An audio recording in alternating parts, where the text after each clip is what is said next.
말씀은 요한복음 1장 1절에서 12절까지인데 교도하도록 하겠습니다. 먼저 제가 읽고 또 성도님들 2절 읽겠습니다. 태초에 말씀이 계시니라. 이 말씀이 하나님과 함께 계셨으니 이 말씀은 곧 하나님이시니라. 그가 태초에 하나님과 함께 계셨고 만물이 그로 말미암아 지은 바 되었으니 지은 것이 하나도 그가 없이는 된 것이 없느니라. 그 안에 생명이 있었으니 이 생명은 사람들의 빛이라. 빛이 어두움에 빛이 되 어두움이 깨닫지 못하더라. 하나님께로부터 멀리심을 받은 사람이 있으니 그 이름은 요한이라.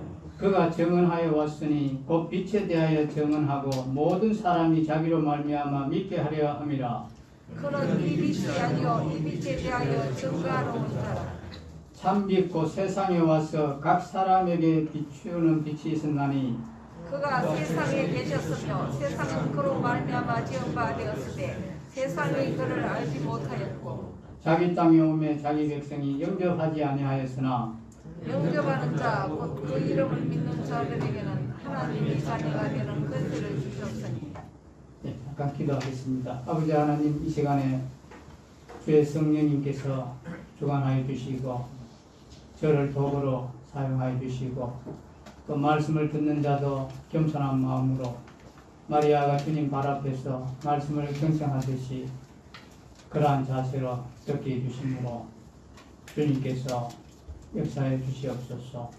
모든 시간 주님께 다가오며 주 예수 그리스도의 이름으로 기도하옵나이다. 아멘. 예, 오늘 여기 본문의 말씀, 오늘 말씀은 태초부터 계시니가 누구신지를 지금 소개하고 있습니다. 태초부터 계시니가 누구신지를 소개하는데 첫 번째, 그분은 누구신가? 두 번째, 그분이 왜 이 세상에 오셨는가? 그리고 세 번째, 그분이 오셨는데 사람들의 반응은 어땠는가? 그 세 가지로 오늘 중점적으로 살펴보도록 하겠습니다. 성경을 처음 대한 중국의 어떤 한 시인이 창세기 1장 1절 말씀을 우연히 읽게 되었습니다. 그 말씀을 읽고 세상에 이런 말씀도 있었나 하고 깜짝 놀랐습니다. 공산주의는 유물론의 교육을 받았기 때문에 오직 물질만 있지 어떤 신들을 존재하지 않는데 이 말씀을 대하면서 태초에 하나님이 천지를 창조하시니라. 이 말씀을 읽고 이 성령님께서 감동해 주심으로 이 사람이 구원을 받았습니다. 태초에 이거는 뭡니까? 시간을 이야기하지 않습니까? 시간. 그리고 하나님이 천지를 창조하시니라. 이 천지, 우주와 이 지구, 황대한 이 우주와 지구를 그냥 우연히 저절로 생긴 것이 아니라 누가? 바로 하나님이라는 그분이 창조하셨구나. 이걸 깨닫는 거예요. 놀라운 말씀을 깨닫고 이제 이분이 구원을 받았는데 정말 구원은 멀리 있는 것이 아닙니다. 가까이 있습니다. 주님은 멀리 있는 것이 아니라 우리 가까이 있는데 우리가 마음을 열지 않고 귀를 열지 않고 눈을 감고 있으니까 이걸 못 봐서 그렇지, 마음을 열면 눈을 열어보면은 복음은 멀리 있는 게 아닙니다. 바로 창세기 1장 1절 이 말씀만 잘 깨달으시면 구원받으실 수 있습니다. 여기 중국의 한 시인도 이 말씀으로 구원을 받았습니다. 인류 역사에 이 참 비밀을 밝히는 장엄하고 또 위대한 선언입니다. 어느 경전에서도 이런 구절을 찾아볼 수가 없습니다. 성경 첫 구절에서 이 바로 태초는 이 시간의 시작을 알립니다. 이 우주 만물, 우주와 이 지구를 창조할 때 그 시점이 있었단 말입니다. 그 시점이 언제냐? 바로 이 태초라는 그 시점이 있다 이 말입니다. 그런데 오늘 우리가 이제 요한복음을 우리가 읽었는데 여기에도 또 태초라는 말씀이 나옵니다. 1절에 태초에 말씀이 계시니라 이렇게 나오죠. 이 태초하고는 이제 차이가 있습니다. 여기에서 태초라고 하는 단어 앞에는 헬라어 문에는 정관사가 생략되어 있습니다. 영어 성경에 보면 태초에는 in the beginning 이렇게 되어 있습니다. 그래서 이걸 이제 말하자면 in beginning 정관사 더가 없다 이 말입니다. 이 태초는 시작을 지정할 수 없는 시작, 그 이전 곧 영원부터 말씀이 있었다는 그 말이죠. 그래서 여기서 이 말씀은 바로 로고스입니다. 로고스. 이 말씀은 바로 예수 그리스도를 지칭하는 이 별명입니다. 말씀은 보입니까? 눈에 보이지 않지 않습니까? 말씀은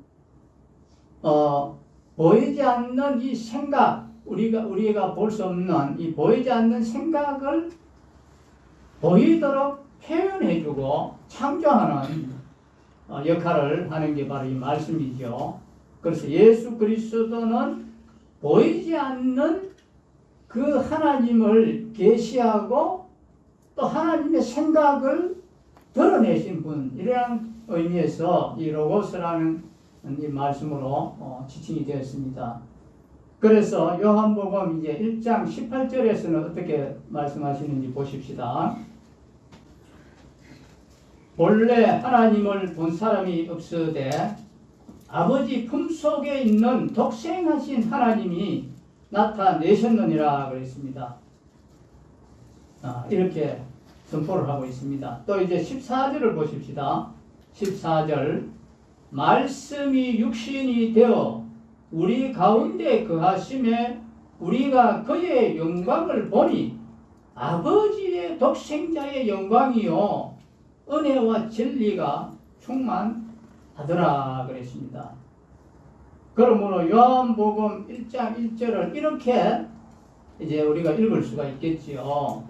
태초 곧 시간의 시작 그 이전 영원부터 말씀이신 그리스도가 계시니라. 이렇게 우리가 이제 바꿔 읽을 수 있습니다. 요한복음에 서두인 요한복음 1장 1절에서 12절은 바로 태초부터 계신 이의 이제 사역을 소개하고 있는데 바로 그분이 누구신가, 사람들의 이 반응은 어땠는가 하는 것을 오늘 말씀에서 이야기해 주고 있습니다. 기독교 신앙에서 가장 중요한 질문이 뭐가 가장 중요한 질문입니까? 바로 예수 그리스도는 누구신가? 이 질문입니다. 여러분, 예수 그리스도가 누구시냐고 친구들이 질문하면 여러분 어떻게 답변하겠습니까? 기독교 신앙에서 가장 중요한 질문이 있다면 예수 그리스도가 누구신가? 이 질문입니다. 예수님이 3년 동안 함께하며 가르쳤던 이 제자들에게 마지막 테스트로 주신 질문이 바로 그 질문이었습니다. 예수님이 이제 가이사라 빌립보 지방에 가실 때 제자들에게 질문을 했습니다. 뭐라고 질문했습니까? 사람들이 인자를 누구라 하느냐, 이 질문 던졌습니다. 사람이 도대체 나를 어떻게 보고 있느냐, 나를 누구로 알아보느냐. 그랬을 때 뭐라고 대답했습니까? 어떤 사람은 엘리야다, 선지자 중에 한 사람이다, 여러 답변을 했습니다. 그것은 주님께서 원하시는 답이 아니었습니다. 그래서 주님께서 이제 제자들에게 물었습니다. 너희는 나를 누구라 하느냐? 이 질문을 했죠. 너희는 나를 누구라 하느냐? 사람들은 그래 나를 이렇게 보는데 너희들은 나를 누구라고 보느냐? 이 질문했을 때 그때 베드로의 대답이 어땠습니까? 주는 그리스도시요 살아계신 하나님의 아들입니다. 이렇게 답했죠. 너희는 나를 누구라 하느냐? 이 말은 그가 무엇을 가르쳤느냐? 이것보다 더 중요합니다. 무엇을 가르쳤나 보다도 바로 그가 누구로 믿느냐? 예, 그것은 구원을 결정하는 일이기 때문에 그렇습니다. 구원을 결정하는 아주 중요한 일이기 때문에 그랬습니다. 그래서 마태복음에 주는 그리스도시요 살아계신 하나님의 아들입니다. 이렇게 고백을 했는데 이것은 마태뿐만 아니라 이 오늘 요한복음을 쓰는 바로 이 사도 요한도 그런 고백을 했습니다. 그리고 성경의 기록 목적이라고 할 수 있는 요한복음 20장 31절에 보면 이렇게 기록했습니다. 오직 이것을 기록함은 너희로 예수께서 하나님의 아들 그리스도이심을 믿게 하려 함이요 또 너희로 믿고 그 이름을 힘입어 생명을 얻게 하려 함이니라 했습니다. 바로 예수께서 하나님의 아들 그리스도이심을 믿게 하려 합니다. 자, 그렇다면 앞서 언급한 기독교 신앙에서 가장 중요한 질문인 태초부터 계시니 그분은 누구이십니까? 이 물음에 대해서 이제 요한복음 오늘 이 서론에서 두 가지 대답을 들려주고 있습니다. 첫 번째, 바로 예수 그리스도는 창조자이시다. 이걸 지금 이야기하고 있습니다. 자, 3절 보십시다. 3절. 만물이 그로 말미암아 지은 바 되었으니 지은 것이 하나도 그가 없이는 된 것이 없느니라 그랬습니다. 바로 그는 바로 말씀이신 예수 그리스도를 이야기합니다. 그는 피조물이 아니라 바로 이 창조주, 창조자라는 선언입니다. 요한복음 1장 1절에서 말씀이신 그분은 바로 하나님이라고 선언하고 있습니다. 그리고 2절에서는 그는 태초부터 아니 시간 이전에 곧 영원부터 하나님과 함께 계신 하나님이셨다고 이야기하고 있습니다. 기독교 교리에서는 그를 영원부터 성부 하나님과 함께 계신 성자 하나님이라고 이렇게 선언하고 있습니다. 그래서 히브리서 1장 2절에 보면 이렇게 말씀했습니다.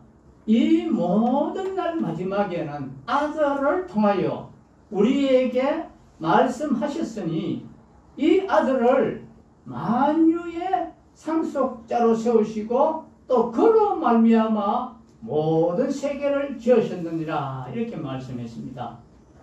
이 말씀은 아들 하나님도 바로 이 창조자다고 이렇게 선언을 하고 있습니다.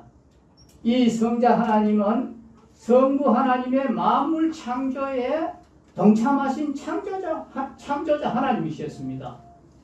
하나님의 아들 예수 그리스도는 단순히 그냥 인류의 위대한 스승이나 4대 성인의 한 사람 그런 분이 아니라 그의 본질에 있어서 바로 창조자라고 선언을 하고 있습니다.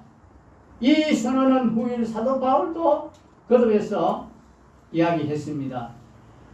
골로새서 1장 16절에서는 이렇게 말씀하고 있습니다. 만물이 그에게서 창조되되 하늘과 땅에서 보이는 것들과 보이지 않는 것들과 혹은 왕권들이나 주권들이나 통치자들이나 권세들이나 만물이 다 그로 말미암고 그를 위하여 창조되었고 그랬습니다. 여러분 이제 그 여름 끝쯤 되면 뭐가 찾아오던가요? 항상 보면은 뭐가 찾아옵니까? 여름 끝쯤 되면은 태풍이 옵니다. 그래서 여름 끝쯤은 이 태풍의 계절이라 하는데 강이 넘칠 정도로 비가 쏟아지고 나무가 뽑히고 거대한 이 파도가 방파제를 넘을 만큼 강한 바람이 붑니다. 이로 인해서 집이 물에 잠기 있는가 하면은 목숨을 잃는 사람도 있지요. 모든 생물에게 생명을 불어넣는 이 물이지만 도리어 생명을 앗아가기도 합니다. 이 때문에 사람들은 태풍을 두려워하고 나아가 태풍이 없으면 좋겠다까지 우리가 생각을 합니다. 왜 태풍 자꾸 오느냐? 피해도 많은데 이렇게 생각합니다. 그런데 이 하나님이 태풍을 다 일으켜 주십니다. 이 태풍이 없으면 어떻게 되겠습니까? 적도는 훨씬 더 더워지고요. 우리나라를 포함한 이 북반구의 육지는 지금보다 더 추워집니다. 겨울을 우리 살아내기 힘들 겁니다. 이 태풍은 태평양에 넘치는 그 열을 북쪽으로 이 나르는 바로 이게 열배달부입니다. 열배달부. 그렇다면은 지구는 왜 이렇게 태풍같이 과격한 방식으로 열을 나누어 줘야 될까? 그것은 왜 그런가 아십니까? 바로 그것은 지구가 둥글기 때문에 그렇습니다. 공처럼 둥글게 생겨서 그렇습니다. 이 적도에 사는 사람은 1년 내내 머리 위에서 내리쬐는 강한 태양빛을 받고 또 이 북극권이나 남극권에 사는 이런 사람은 지평선 근처에서 오르락내리락 하면서 희미하게 빛나는 그 태양을 보면서 살아갑니다. 지구가 둥글기 때문에 그렇습니다. 적도의 육지와 바다는 뜨겁게 달구어져 그 열기로 이제 공기를 데우고 있습니다. 반면에 이제 이 북극권은 태양 에너지를 충분히 받지 못해서 늘 얼어 있고 또 공기 역시 아주 차갑습니다. 그래서 과학자들은 이런 현상을 두고 지구의 열 수지가 맞지 않는다라고 이렇게 말을 합니다. 이대로 두면은 적도는 열이 넘쳐나서 한없이 더워지고 또 이 북극과 남극은 끝없이 추워지는 것입니다. 지구는 열 수지의 이 불균형을 해소할 방법을 찾아야 하는데 그것이 바로 뭐겠습니까? 그것이 바로 태풍이라는 것입니다. 태풍은 태양빛을 다 북받은 적도 근처 바다에서 이제 처음에 이제 태어납니다. 바다에서 이제 증발하는 그 수증기가 뭉쳐서 뭉게구름이 이제 생겨나고 이 구름은 헤엄을 치면서 위로 솟아 올라갑니다. 이게 아기 태풍이에요. 아기 태풍. 성장이 인간이 그러하듯이 이 태풍도 바다에서 증발하는 이 수증기를 먹고 또 먹으면서 무럭무럭 이제 자라갑니다. 수증기 섞인 이 공기가 이제 저기압인 태풍 쪽으로 막 몰려오기 때문에 멀리서 보면은 태풍이 바다에서 생겨나는 구름을 쭉쭉 빨아들이는 것처럼 그렇게 보이는 거예요. 태평양의 열기를 구름의 형태로 한껏 품은 이 태풍은 평균 높이가 약 15km나 된다고 합니다. 그리고 너비는 수백 킬로미터에 이를 정도로 거대하게 자란다고 합니다. 만약에 이 태풍에 무한대의 시간이 주어진다면 훨씬 더 커질 수도 있다고 합니다. 하지만 모든 것이 그러하듯이 태풍 역시 때가 되면 떠나야 합니다. 태풍은 바람에 떠밀려서 북쪽으로 향하게 됩니다. 태평양에 있으면 언제라도 따뜻한 수증기를 먹고 자랄 수 있겠지만 이 바람은 태풍을 그대로 두지 않습니다. 이제 북으로 갈수록 바다의 온도는 내려가고 이 태풍이 흡수할 수 있는 수증기의 양도 급격하게 이제 줄어드는 것입니다. 그래서 이제 태풍은 춥고 메마른 육지에 올라서게 됩니다. 그곳에는 열기도 이제 수증기도 없습니다. 이제 태풍이 할 수 있는 일은 오직 하나입니다. 그게 뭘까요? 비를 뿌려야 됩니다. 비를 뿌리는 것입니다. 태풍은 거센 바람과 함께 이 태평양에서 품고온 이 에너지를 육지에 다 내려놓습니다. 이었고 이제 비를 다 뿌리면 임무를 마친 구름덩어리 태풍은 흔적도 없이 다 사라집니다. 그 덕에 이제 적도는 더 더워지지 않고 북쪽은 이제 더 추워지지 않게 되는 것이죠. 지구에서 태풍의 임무는 이 열수지 균형을 맞추기 위해서 스스로 열덩어리가 되어서 자기는 묵묵하게 일을 하는 것입니다. 사람들은 이 태풍의 거칠고 무서운 면에 주목하지만 그러나 이 태풍의 본질은 자신을 소멸시키면서까지 뜻하는 바를 이루는데 있다 하는 것을 이야기하고 있습니다. 오늘 우리가 믿고 영접한 바로 예수 그리스도는 본질에 있어서 만물의 창조자, 곧 나의 창조자이시다 하는 것입니다. 그가 나를 지으신이라면 또한 나를 누구보다도 잘 아시는 하나님이 아니겠습니까? 자, 이제 두 번째, 예수 그리스도는 구원자이십니다. 구원자. 창조자가 구원자가 되어 우리 중에 오신 것입니다. 이 진리를 사도 요한은 창조자이신 그를 망각하고 사는 이 세상에 어두운 가운데 그가 빛으로 오셨다, 이렇게 선언을 하고 있습니다. 빛은 어두움의 구원자입니다. 어두움은 빛으로만 극복할 수 있습니다. 그래서 말라기 4장 1절에서 2절 말씀을 보니까 만군의 여호와가 이르노라, 보라, 영광로 불같은 날이 이르리니 교만한 자와 악을 행하는 자는 다 지푸라기 같을 것이라. 그 이르는 날에 그들을 살라 그 뿌리와 가지를 남기지 아니할 것이로되 내 이름을 경외하는 너희에게는 공의로운 해가 떠올라서 치료하는 강선을 비추리니 너희가 나가서 해안가에서 나온 송아지같이 뛰리라 그랬습니다. 자, 어떤 분은, 어떤 형님이 그런 간증을 했습니다. 자기가 맹장 수술을 했는데 이 배가죽이 이불이 좀 두껍다 보니까 이게 붙지가 않는 거라요. 점프트를 하다가 또 터지고 배가 완전히 시풀에 멍들어가 이제 막 죽게 됐습니다. 그런 상황에서 그날 주일이었는데 이 말씀을 다 이제 대하면서 주님께서 이 취하는 강선을 베쳐주신다는 이 말씀이 그날따라 믿음으로 와닿았는데 하나님께서 그게 붙게 했습니다. 나았습니다. 그런 이제 간증도 제가 들어본 적도 있는데, 만물에게 생명을 주시던 창조자가 친히 빛이 되어 이 땅에 오셨다는 것입니다.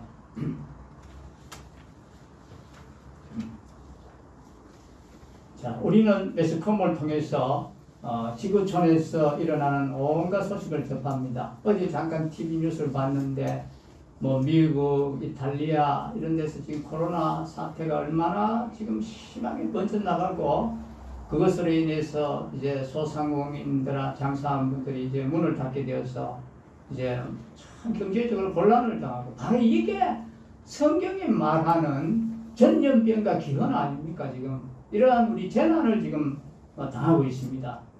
다윗 시대 때도 이 3년간 흉년이 들었습니다. 그때 자기가 그 죄를 하나님 앞에 고하면서 그 왜 그런지를 깨달았습니다. 자기 죄를 회개했을 때 다시 회복하셨던 그런 말씀도 있는데, 어쨌든 이 뉴스들 중에는 개인적인 혹은 민족적 삶에 지대한 영향을 미칠 만한 그러한 것도 있습니다. 그러나 이 세상의 시공간이 시작된 이래로 오늘 여기 본문에서 제공되는 것처럼 엄청난 빅뉴스는 없었습니다. 창조주 하나님이 피조물인 인간의 몸을 입고 이 지상에 오셨다는 소식, 바로 이것입니다. 이미 오래전 구약의 선지자 이사야는 하나기가 우리에게 낳고 그 이름은 기묘자라 모사라 전능하신 하나님이라 이렇게 예언한 바 있습니다. 그 예언대로 이 아기 예수님께서 지금으로부터 약 2000년 전 베들레헴에서 탄생했습니다. 시편에서 또 다윗은 사람이 무엇이간데 주께서 저를 생각하시며 인자가 무엇이간데 주께서 저를 권고하시나이까 이렇게 고백을 했습니다. 이해관계에 얽힌 비정한 이기심이나 오늘날 신문지상을 어지럽게 장식하고 있는 갖가지 인륜 파괴 이런 행위들을 우리가 목격한다면 과연 사람이란 사랑할 가치가 있는 것인가 하는 정말 회의에 빠져들 때도 있습니다. 하지만 인생을 향한 하나님의 각별하신 계획과 사랑은 성육신을 통해서 너무나도 분명하게 나타났습니다. 하나님의 계획이 무엇입니까? 원래 인생은 하나님의 형상대로 지음을 받아서 만물을 다스리고 하나님을 섬기는 그런 존재로 살도록 계획이 되어 있었는데, 그런데 이 범죄로 말미암아서 땅은 풍요로운 결실 대신에 이제 가시와 은경치가 나게 되었고, 다시 말해서 인간의 불순종으로 말미암아 이 사망의 저주가 임했다 이 말입니다. 만물을 다스려야 할 인간이 오히려 만물을 우상으로 섬기는 결과에까지 이르고 만 것입니다. 그러나 하나님께서, 하나님의 이 계획은 이러한 죄와 절망의 상태에 빠진 인생을 버려두지 않으셨습니다. 성육신을 통해서 드러난 이 하나님의 사랑은 바로 어떤 사랑입니까? 연약한 우리 인생은 대부분의 인간관계를 어떻게 합니까? 우리는 이기적이고 또 조건적이고 상대적인 사랑의 근거에서 맺습니다. 그러기에 이 관계는 때에 따라서 깨질 때도 있고 새로 회복하기도 하고 가변적인 성격을 많이 노출하고 있습니다. 그러나 하나님이 인간의 모습으로 인간 세상에 친히 찾아오신 이 사랑은, 이것은 무조건적이고 불변적인 것입니다. 우리가 하나님께 아무것도 드릴 것이 없을 때, 우리가 하나님을 오히려 대적하고 있을 때, 하나님은 이 사랑의 주도권을 쥐고서 친히 이 땅에 찾아와 주신 것입니다. 자, 4절 한번 보십시다. 그 안에 생명이 있었으니 이 생명은 사람들의 빛이라 그랬습니다. 1970년대 초 미국의 자동차 도시로 유명한 디트로이트에서 전설처럼 소개되었던 한 이야기가 있습니다. 추운 겨울에 한 자동차 정비사가 자기 차를 몰고 출근을 하던 중에 차가 고장이 나서 길 옆에 세워두고 이제 은인을 찾고 있었다고 합니다. 그때 한 세단 차가, 이제 자동차가 다가왔더니 신사가 내리면서 무엇을 도와드릴까요? 하고 이렇게 묻더라 합니다. 그래서 이 사람은 생각하기로, 내가 이 도시에는 최고의 내가 정비사인데 나도 못 고치는 이 차를 누가 고치겠는가 하는 그런 생각을 했습니다.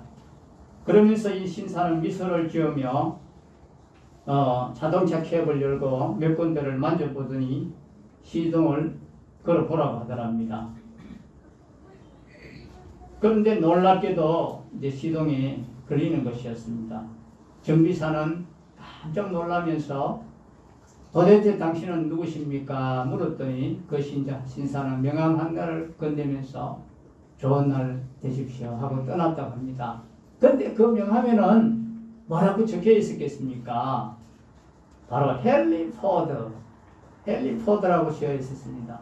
바로 그 자동차를 만든 이였습니다. 자동차를 만드니까 자동차를 가장 잘 고칠 수 있지 않겠습니까? 그것이 바로 창조자가 구원자가 되어 이 땅에 오신 이유인 것입니다. 하나님의 아들 예수 그리스도가 어둠 속에 빛으로 오신 이유인 것입니다. 4절에 아까 이야기했지요. 그 안에 생명이 있었으니 이 생명은 사람들의 빛이라. 저는 이 빛을 생각하면은 옛날 생각이 납니다. 제가 청년 때 저는 내 자신을 한 번밖에 없는 이 인생을 주님 앞에 드리고 싶은 그런 마음이 생겼어요. 누가 그걸 하라고 그런 것도 아닌데 그런 마음이 생겨가지고 제가 중국을 한번 갔습니다. 선교지를 한번 갔어요. 중국에 가서 복음을 전하고 싶은 그런 마음이 있어서 한번 가봤습니다. 그래서 이제 하얼빈 공항에 내렸는데, 하얼빈 공항은 정말 조만해요. 시골도 공항같이 조만한데도 막 내려보니까 공안 당국들이 그 빨간 안장을 쓰고 했던 분위기가 좀 무서웠어요.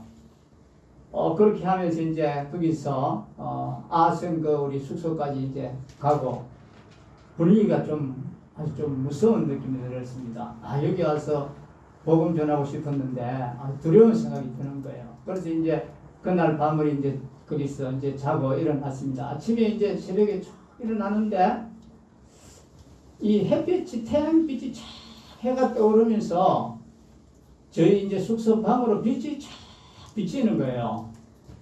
그때 제 마음이 얼마나 평안한지 용기를 얻었는지 그때 제가 뭐라 생각했는지 깜짝 놀랐어요. 야, 한국에서 우리 집에 늘 비추던 빛이 여기도 똑같이 비추네 라는 생각이 들었는 거예요. 그러면서 제 마음이 얼마나 평안했던지 그런 기억이 나는데 요즘도 제가 이제 오후에 되면은 시장님실에 제가 이제 또 한번 들어갑니다. 들어가 보면 뭐 한 2시나 뭐 2시 반쯤 되어 가면 햇빛이 남양이라서 햇빛이 착 들어와요. 통유리로 되어 있으니까 얼마나 따뜻한지 몰라요. 그때마다 제가 뭘 생각했냐면은 야, 저 따뜻한 저 남양만 딱 방향만 틀어주면 뭐 여기든 별관이든 뭐 우리 집이든 뭐 대구 시내 아파트도 얼마나 많지만 뭐 다 그 비추니까 이 태양빛은 두 개도 필요 없는 거예요. 하나만 하면 좋겠다 이 말이라요. 하나만 하면은 방향만 탁 틀어주면은 따뜻한 햇빛을 받는 것처럼 우리 하나님은 많은 것이 필요 없습니다. 한 분 하나님만 해도 좋다는 것입니다. 그런데 신들은 어때요? 그래서 신은 신들이잖아요. 여러 신들이 있다 이 말입니다. 하나도 안 되니까 여러 신들이 있지만 우리 하나님은 둘도 필요 없습니다. 한 분 하나님만 하시면은 하나의 태양으로 온 세상을 따뜻하게 비추듯이 우리 하나님은 이렇게도 위대하시고 능력이 있으시다 하는 그런 것을 이제 생각을 해보는데 이제 마지막으로 이제 우리 그리스도께서 이 세상에 오셨습니다.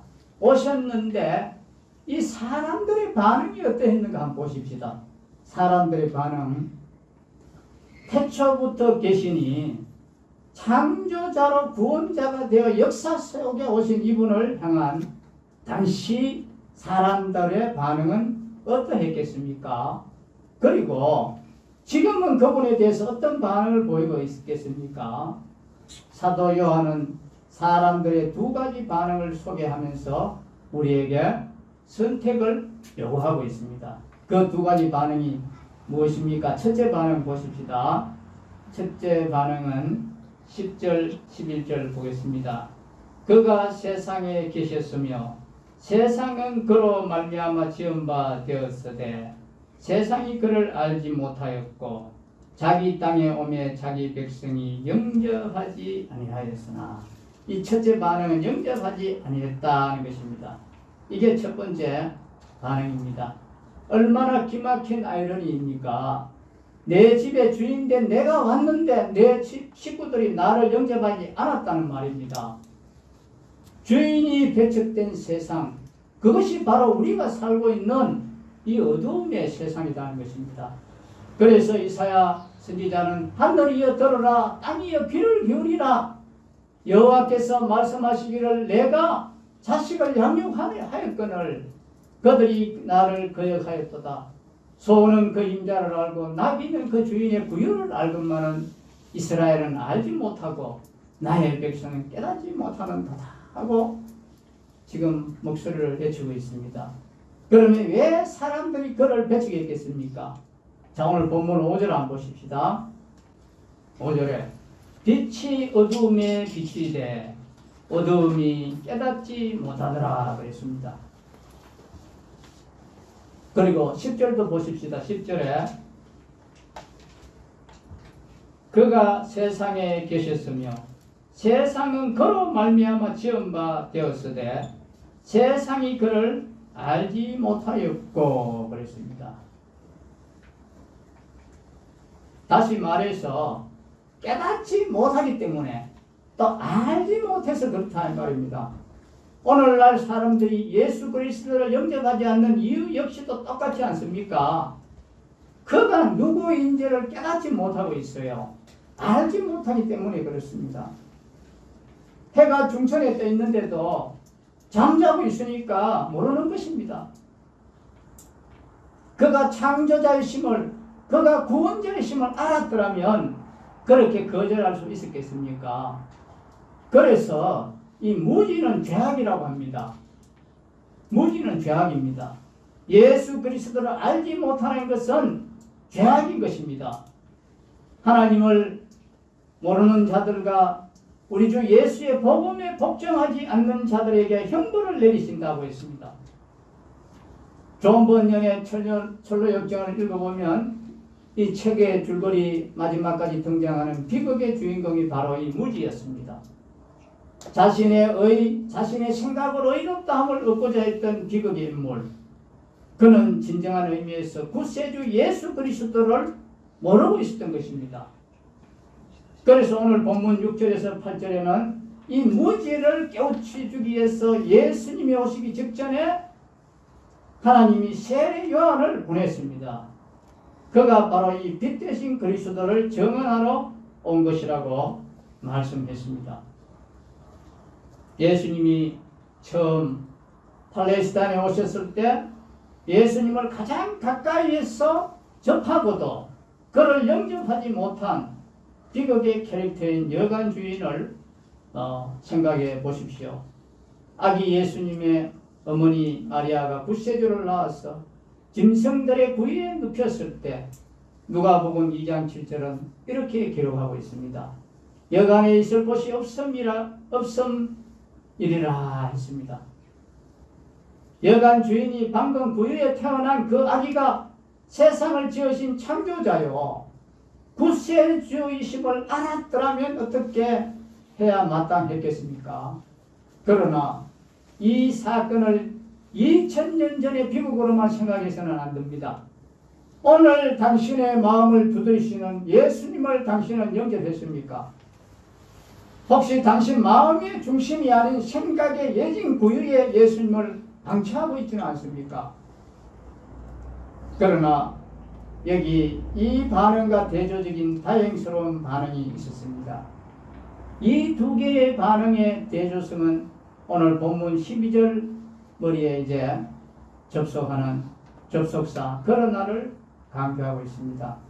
자, 11절에 영접하지 아니하였으나 그랬습니다. 공적인 일반적 무리의 반응이 바로 이러했다는 말입니다. 대부분의 사람들은 그를 영접하지 아니했습니다. 영접하지 아니하였으나 그 다음 우리는 영접하는 자를 대해주면 영어 원문 성경에는 그러나 이렇게 있습니다. 그러나 영접하는 자 이렇게 나옵니다. 자, 우리말 번역에 생략된 이 그러나를 포함시켜서 12절을 한번 읽어봅시다. 보십시다. 그러나 영접하는 자, 곧 그 이름을 믿는 자들에게는 하나님의 자녀가 되는 권세를 주셨으니 1세기 처음 예수님이 팔레스타인 땅 베들레헴에 오셨을 때 대부분의 인류는 그에 대해 무지했습니다. 그리고 그를 영접하지 않았습니다. 로마의 가이사도 영접하지 않았습니다. 팔레스타인의 통치자 헤롯 대왕도 영접하지 않았습니다. 심지어 성경을 연구한다고 하는 예루살렘의 대제사장들과 서기관들도 영접하지 않았습니다. 들어는 무지함 때문에 그랬습니다. 또 들어는 경쟁의식 때문에 그랬습니다. 들어는 자존심 때문에, 들어는 편견 때문에 그를 영접하지 않았습니다. 그러나 영접한 사람들이 있었습니다. 대중의 반응과는 다른 개인적인 결단으로 그렇게 한 영적 소수자들이 있었습니다. 그들은 당시 사회에서 볼 때는 소외된 자에 취급하는 그런 사람들이었습니다. 그들은 마음이 가난했고 경한 이들은 마음의 문을 열고 이 아기 예수님에게 달려가서 그를 경배했습니다. 바로 누구였습니까? 베들레헴 지경 밖에 들에서 양떼를 지키던 목자들이 그러했습니다. 저 동방에서 별을 연구하던 박사들이 그러했습니다. 성전에서 기도하며 구세주의 오심을 기다리던 가부 안나 할머니가 구세주를 영접했습니다. 여러분의 반응은 무엇입니까?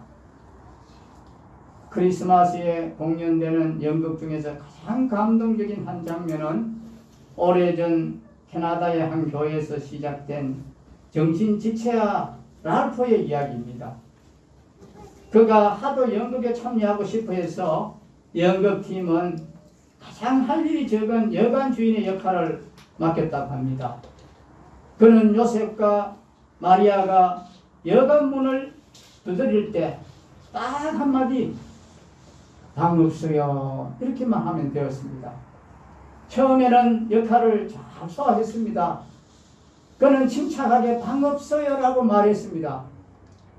그러나 두 번째 노크가 계속되자 랄프는 눈물을 글썽이며 방 있어요 내 방으로 오세요 라고 말해버렸습니다. 위대한 사고를 쳤습니다. 오늘도 사도 요한의 복음은 말합니다. 자, 12절 한번 보십시다. 영접하는 자 곧 그 이름을 믿는 자들에게는 하나님의 자녀가 되는 권세를 주셨으니 이것이 바로 요한의 복음 인류를 향한 굿뉴스입니다. 오늘 당신의 반응은 무엇입니까? 거절입니까? 영접입니까?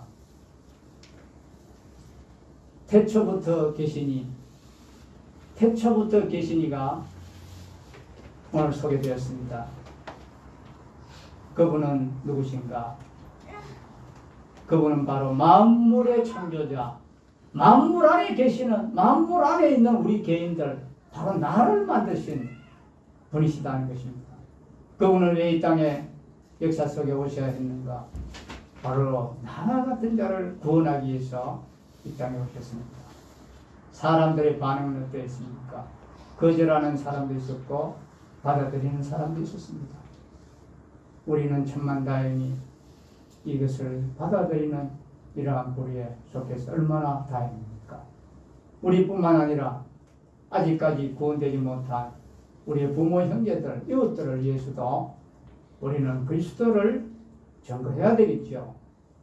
이렇게 놀라운 주님이신데 우리가 입을 다물고 가만히 있어가 되겠습니까? 기도하고 마치겠습니다. 아버지 하나님 감사합니다.